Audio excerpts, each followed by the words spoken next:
Hello everyone, welcome back to my channel Banu speaks. நீங்கள் இப்போ தான் நம்ம சேனலில் ஃபஸ்ட் டைம் பார்க்குறீங்கன்னா ப்ளீஸ் மறக்காமல் சப்ஸ்கிரைப் பண்ணிக்கோங்க. அப்போ தான் அடுத்த வீடியோ போடுறதுக்கு எனக்கு கொஞ்சம் மோட்டிவேட்டாக இருக்கும். இப்போ வாங்க வீடியோக்குள்ளே போகலாம்.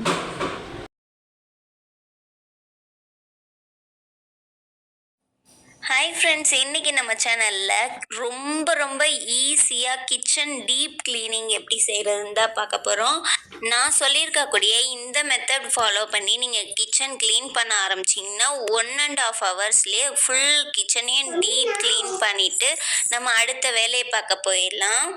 வீடியோக்குள்ளே போகிறதுக்கு முன்னாடி நம்ம சேனல் இப்போ தான் ஃபஸ்ட் டைம் பார்க்குறீங்கன்னா ப்ளீஸ் மறக்காமல் சப்ஸ்கிரைப் பண்ணிவிட்டு இந்த வீடியோவுக்கு ஒரே ஒரு லைக் மட்டும் கொடுத்துக்கோங்க. அப்போ தான் அடுத்த வீடியோ போடுறதுக்கு எனக்கு கொஞ்சம் மோட்டிவேட்டாக இருக்கும். இப்போ வாங்க வீடியோக்குள்ளே போகலாம்.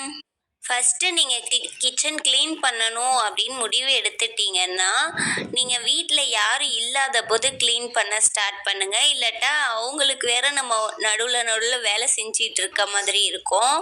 நான் ஹஸ்பண்ட் ஆஃபீஸ்க்கு போனதுக்கப்புறம் பசங்கள்லாம் ஸ்கூலுக்கு போனதுக்கப்புறம் தான் நான் ஸ்டார்ட் பண்ண ஆரம்பிச்சிருக்கேன்.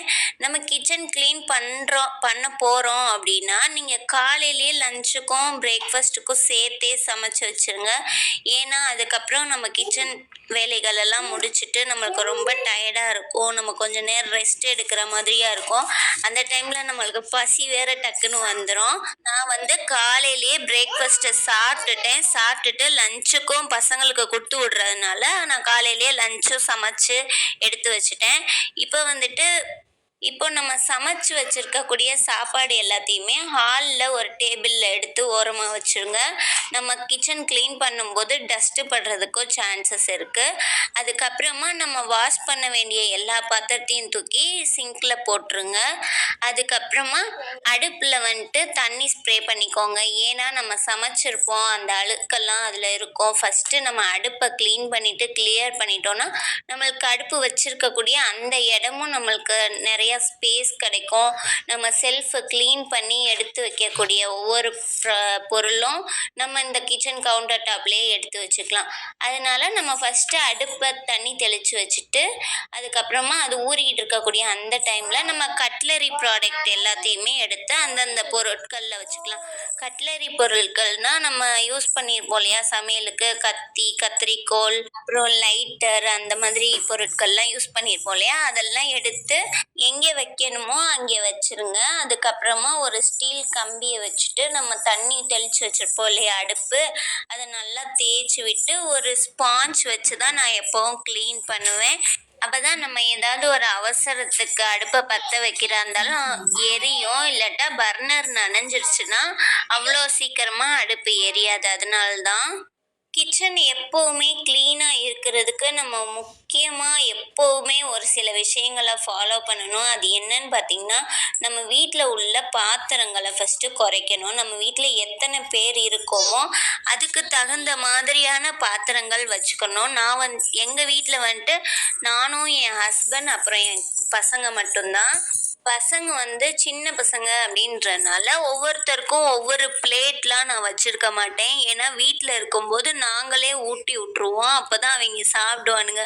இல்லாட்டா ஃபோனை பார்த்துக்கிட்டு சாப்பாடை சிந்திக்கிட்டு நம்மளுக்கு அது ஒரு வேலை வச்சிட்டு இருப்பானுங்க. அதனால கிச்சனில் யூஸ் பண்ணக்கூடிய உங்களுக்கு தெரியும் டெய்லியும் எந்தெந்த பொருட்கள் யூஸ் பண்ணுறோம், எந்த பாத்திரம் யூஸ் பண்ணுறோம், எந்த பாத்திரம் ரொம்ப நாளாக யூஸ் பண்ணாமல் கிடக்கு, எப்பாவது தேவைப்படும் அப்படின்ட்டு தூக்கிலாம் வச்சுருப்போம். அந்த பாத்திரங்களெல்லாம் நம்ம கைக்கு எட்டாத தூரம், கண்ணுக்கு தெரியாத தூரத்துக்கு வச்சுருங்க.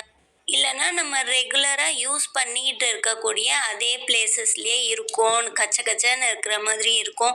கிச்சன் எவ்வளோ நேரம் நின்று க்ளீன் பண்ணி சுத்தமாக வச்சுக்கிட்டாலும் வீடு ஒரு சுத்தமே இல்லாத மாதிரி இருக்கும், சுத்தம் பண்ணாத வீடு மாதிரி இருக்கும்.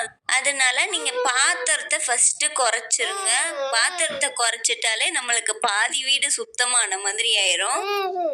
இப்போ நான் அடுப்பை க்ளீன் பண்ணிவிட்டு அடுப்பை தூக்கி கீழே வச்சுட்டு அந்த அடுப்பு இருந்த கவுண்டர் டாப்பையும் லைட்டாக க்ளீன் பண்ணிட்டேன். ஏதாவது நம்ம காலையில் சமைச்சிருந்த வேஸ்ட்டு இதெல்லாம் சிந்தியிருக்கோம் இல்லையா, அதெல்லாம் கிளியர் பண்ணிவிட்டு ஹாலில் ஒரு டவலோ இல்லை ஏதாவது போர்வையோ விரித்து வச்சுருங்க.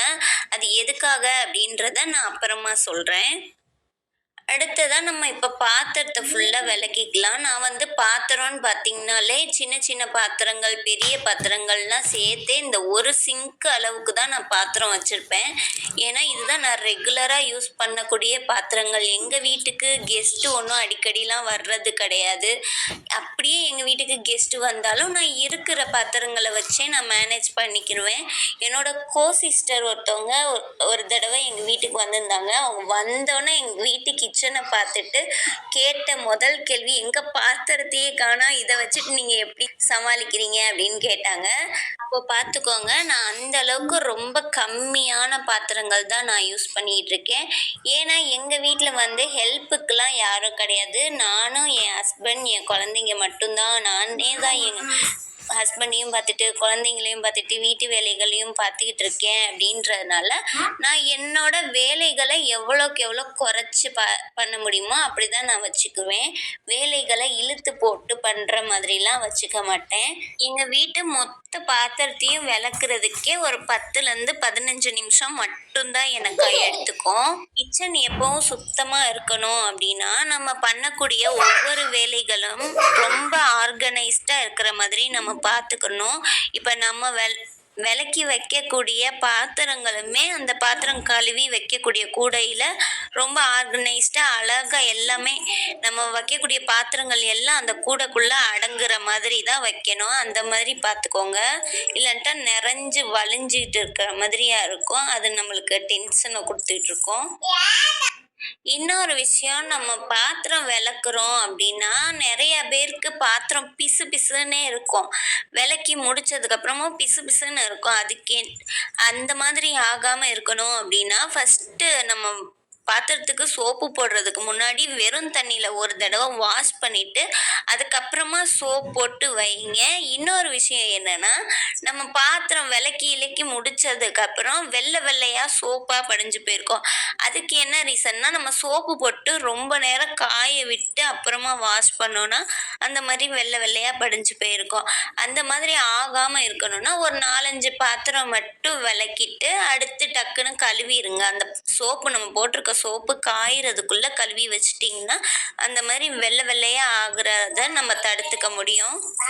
இப்போ பாத்திரங்கள் எல்லாத்தையுமே விளக்கிட்டேன். நான் முன்னாடியே சொன்ன மாதிரி நான் இந்த ஒரு கூடை ஃபுல்லா இருக்கக்கூடிய பாத்திரங்கள் தான் என்னோட ரெகுலர் யூஸுக்கு தேவைப்படக்கூடிய பாத்திரங்கள்.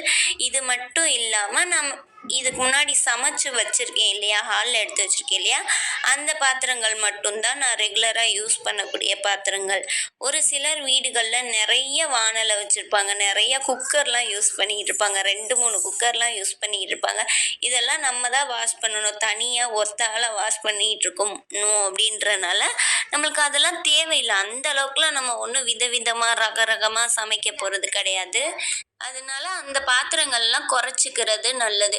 இப்போ நம்ம ஹாலில் ஒரு போர்வை விரிச்சு வச்சுருந்தோம் இல்லையா, அது எதுக்காகனா நம்ம வாஷ் பண்ணி வச்சுருந்த ஈர பாத்திரங்கள் எல்லாம் ஹாலில் கொண்டு வந்து இந்த மாதிரி அடுக்கி காய வச்சிட்டோம்னா நம்ம கிச்சன் க்ளீன் பண்ணுறதுக்கு இன்னும் கொஞ்சம் ஸ்பேஸ் கிடைக்கும். அது மட்டும் இல்லாமல் நம்ம செல்ஃபெல்லாம் க்ளீன் பண்ணும்போது அந்த டஸ்ட்டெல்லாம் பறந்து வந்து பாத்திரத்தில் படாமல் இருக்கும். அதுக்காக தான் இப்போ நான் எல்லா பாத்திரங்களையும் ஹாலில் அடுக்கி வச்சுக்கிறேன். அடுத்ததா நம்ம பாத்திரம் விளக்கி வச்சதால கிச்சன் கவுண்டர் டாப் கொஞ்சம் ஈரமாக இருக்கும். அதை வைப்பர் வச்சு நல்லா சிங்கில் தண்ணியெல்லாம் வலிச்சு விட்டுட்டு அதுக்கப்புறமா நம்ம செல்ஃபை க்ளீன் பண்ண ஆரம்பிக்கலாம். செல்ஃபை க்ளீன் பண்ணுறதுக்கு நான் எப்போவுமே ஒரு மெத்தட் ஃபாலோ பண்ணுவேன். என்னன்னு பார்த்தீங்கன்னா, நம்ம செல்ஃப் க்ளீன் பண்ணணும் அப்படின்னு முடிவு பண்ணிட்டோன்னா மொத்தமாக செல்ஃபில் உள்ள பொருளெல்லாம் எடுத்து வச்சு கச்ச கச்சான்னு ஆக்கக்கூடாது. ஆனால் ஒவ்வொரு செல்ஃபாக க்ளீன் பண்ணணும். ஒவ்வொரு செல்ஃபில் இருந்து நம்ம எடுக்கக்கூடிய ஒவ்வொரு பொருளையும் எது தேவை எது தேவையில்லை அப்படின்றத நம்ம பிரிக்க கற்றுக்கிறணும். தேவை உள்ள பொருளை மட்டும் அந்த கவுண்டர் டாப் மேலே வச்சுட்டு தேவை இல்லாத பொருளை கையோட வெளியேற்றிடணும். இந்த மாதிரி தேவையில்லாத பொருட்கள வெளியேத்துறதுல தான் நெறைய பெண்களுக்கு பிரச்சனையே இருக்கு. ஏன்னா, பார்க்குற எல்லா பொருளுமே தேவைப்படுற மாரி இருக்கும். எப்போவாவது தேவைப்படும், என்னைக்காவது தேவைப்படும் அப்டின்ட்டு எடுத்து வச்சிருப்போம். ஏன்னா, நானும் அப்படிதான். இப்ப கிச்சன கா கிளீன் பண்றதுக்கு முன்னாடி வீடியோல காமிச்சிருக்கத பார்த்தீங்கன்னா, நெறைய பொருட்கள் கச்ச கச்சன்னு இருக்கிற மாதிரி இருக்கும். ஆனா, இதுல உள்ள முக்கால்வாசி பொருட்கள் எனக்கு எப்போவாவது தேவைப்படும், எப்போவாவது தேவைப்படும் அப்டின்ட்டு எடுத்து வச்சது தான். ஆனா, எப்பாவது தேவைப்படும்போது நம்ம பார்த்துக்கலாம் அப்படின்னு சொல்லிட்டு, நம்ம அந்த பொருட்கள தூக்கி வெளியேத்த ஆரம்பிச்சிட்டோம்னா, கிச்சன் எப்பவுமே கிளீனா இருக்கும். அடுத்ததா நம்ம கிராசரிஸ் பொருட்கள்லாம் ஆர்கனைஸ் பண்ணி வச்சிருக்கக்கூடிய செல்ஃபுக்கு வரலாம். நான் வந்து நெறைய ஆர்கனைசர்ஸ் எல்லாம் வாங்குற ஆள் கிடையாது. அத மாதிரி பல்க்கா வாங்கி வைக்கக்கூடிய ஆளும் கிடையாது. நான் வந்து தேவைப்படும்போது கொஞ்சம் கொஞ்சமா வாங்கி யூஸ் பண்ணிட்டு அப்படியே டிஸ்போஸ் பண்ணிருவேன். கவரோட யூஸ் பண்ணிட்டு அப்படியே டிஸ்போஸ் பண்ணிருவேன். அதனால எனக்கு நெறைய ஆர்கனைசர்ஸ் எல்லாம் இருக்காது. கச்ச கச்சன்ட்டு. அப்புறம் ஆர்கனைசர்ஸ வேற கிளீன் பண்ணணும் அப்படின்ற பிரச்சனையும் கிடையாது. மசாலா பொருட்கள்னு பார்த்தீங்கன்னா, நம்ம எல்லா குழம்புக்கும் யூஸ் பண்ணக்கூடிய மசாலா வந்துட்டு ஒரு 6 மாசத்துக்கு வர்ற மாதிரி நான் பல்க்கா அரைச்சு வச்சுக்கிருவேன். அது வந்துட்டு எல்லா குழம்புக்குமே யூஸ் பண்ணிக்குவேன். முட்டை குழம்பு, கறி குழம்பு, சாம்பார் இந்த மாரி எல்லாத்துக்குமே யூஸ் பண்ணிக்குவேன். இது போக நம்மளுக்கு தேவைப்படக்கூடிய எக்ஸ்ட்ராவா மஞ்சத்தூள், மிளகாய்த்தூள், மல்லித்தூள் இந்த மாரி மசாலா தூள்கள்லாம் 100 கிராம் பாக்கெட்டு, 50 கிராம் பாக்கெட்டு அந்த மாதிரி வாங்கிட்டு கவரோடையே ஓப்பன் பண்ணிட்டு ஃப்ரிட்ஜுக்குள்ள தூக்கி ஸ்டோர் பண்ணி வச்சுருவேன். அதுக்கப்புறம் தேவைப்படும்போது யூஸ் பண்ணிட்டு, காலியா போனதுக்கப்புறம் அப்படியே கவர டிஸ்போஸ் பண்ணிட்டு, வேற புதுசா வாங்கி யூஸ் பண்ணுவேன். அதனால நெறைய ஆர்கனைசர்ஸ், கண்டெய்னர்ஸ் எனக்கு இருக்காது. கிச்சன் கிளீனா இருக்கணும் அப்படின்றதுக்காக நான் ஃபாலோ பண்ணக்கூடிய மெத்தட்ல அதுவும் ஒண்ணு. இப்போ இந்த கிச்சன் செல்ஃப்ல உள்ள பொருட்கள்லாம் எடுத்துட்டோம். இந்த கிச்சனை எப்படி கிளீன் பண்றதுன்னு பார்த்தீங்கன்னா, நெறைய வீடுகள்ல நம்ம தண்ணி ஊத்தி வாஷ் பண்ணா, அந்த தண்ணி ஓடுறதுக்கான வழி இருக்கும். ஆனா, நாங்க இருக்கக்கூடிய இந்த வீட்ல வந்து நம்ம தண்ணி ஊத்தி விட்டா, அந்த தண்ணி வெளியேறதுக்கான தூம்பு இல்லாததுனால, நம்ம ஒரு ஸ்பாஞ்ச நெனச்சுட்டு அந்த செல்ஃப ஃபுல்லா தொடச்சு எடுத்துட்டேன். அப்படி 2 தடவ தொடைக்கும்போது நல்லா கிளீனா ஆயிடும். அதுக்கப்புறம் செல்ஃப்ல உள்ள ஒட்டன அந்த இதெல்லாம் டஸ்ட் தட்டி விட்டுட்டு, அந்த ஈரம் வந்துட்டு காஞ்சதுக்கப்புறம் நம்ம ஸ்பைசஸ்ஸு, நம்மளோட ஆர்கனைசர்ஸ் எல்லாம் அடுக்கி வச்சுக்க வேண்டியதுதான். இப்போ இந்த செல்ஃப்ல அடுக்கக்கூடிய மளிகை பொருட்கள்னு பார்த்தீங்கன்னா, கல்லுப்பு, புளி, அப்புறம் சால்ட் உப்பு, நாட்டு சர்க்கரை, அப்புறம் பூண்டு, அப்புறம் எ ரெகுலரா எடுக்கக்கூடிய மசாலா பொருட்கள்.